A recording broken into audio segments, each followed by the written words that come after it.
പ്രിയപ്പെട്ടവരെ, മന്ന the daily ബ്രെഡിലേക്ക് ഹൃദയത്തിൻ്റെ സ്വാഗതം. ബൈബിളിൽ എനിക്ക് ഏറ്റവും ഇഷ്ടപ്പെട്ട ദൈവരൂപം അത് കണക്കറിയാൻ പാടില്ലാത്ത ദൈവരൂപമാണ്. മനുഷ്യൻ അവൻ്റെ കണക്കുകൾ എപ്പോഴും കൂട്ടിയും കുറച്ചും കിഴിച്ചുമൊക്കെ നോക്കിക്കൊണ്ടിരിക്കുന്ന ആൾക്കാരാണ്.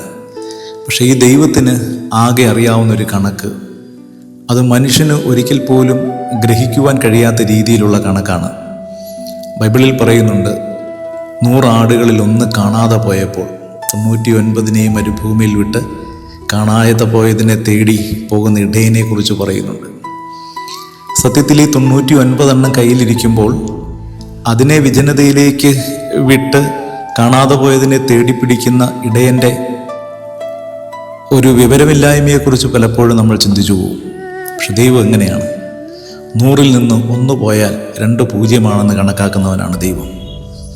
യഥാർത്ഥത്തിൽ ഈ ദൈവത്തെയാണ് നമ്മൾ ഏറ്റവും അധികം ഇഷ്ടപ്പെടുന്നത്. 100ൽ നിന്ന് 1 പോയാൽ 2 പൂജ്യമാണെന്ന് നമ്മളെ പഠിപ്പിച്ചൊരു ദൈവമുണ്ടല്ലോ. ആ ദൈവത്തിൻ്റെ മനസ്സിൻ്റെ ആഴം കൊണ്ടാണ് ഇപ്പോഴും നമ്മൾ നമ്മുടെ ജീവിതത്തെ മുൻപോട്ട് നയിച്ചു കൊണ്ടുപോകുന്നത്, വിശുദ്ധമായി കൊണ്ടുപോകുന്നത്. എത്രയോ അപരാധങ്ങളിൽ വീണുപോയിട്ടും ചേർത്ത് പിടിക്കുന്ന കരങ്ങളുള്ളൊരു ദൈവം. യഥാർത്ഥത്തിൽ മനുഷ്യന് നമ്മൾ കൊടുക്കേണ്ട വാല്യൂ ഇതാണ്. നഷ്ടപ്പെട്ടുപോയ മനുഷ്യരെ ഹൃദയത്തിലേക്ക് ചേർത്ത് വയ്ക്കുമ്പോഴാണ് നിങ്ങൾ യഥാർത്ഥ സുവിശേഷത്തിൻ്റെ വക്താക്കളായി മാറുന്നത്. യേശുവിനോടുള്ള പ്രണയമൊക്കെ നമ്മൾ ജീവിതത്തിൽ കാണിച്ചു കൊടുക്കേണ്ടത് ഇവിടെയാണ്.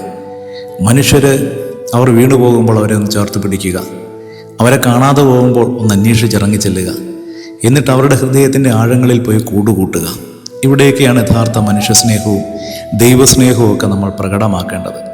ഇതിനൊക്കെ കഴിയാതെ പോകുന്നിടത്താണ് നമ്മളിൽ സുവിശേഷം നിർജീവമായി പോകുന്നത്, നമ്മളൊന്നുമല്ലാത്ത മനുഷ്യരായിട്ട് പോകുന്നത്. ദൈവത്തെ സ്നേഹിക്കുവാനുള്ള വഴികൾ പാവപ്പെട്ടവൻ്റെ ഇടയിലേക്ക് ദൈവത്തെ തിരഞ്ഞ് ഇറങ്ങിച്ചെല്ലുക എന്നുള്ളതാണ്. അവിടെ ദൈവമുണ്ട്. അനുഗ്രഹിക്കട്ടെ.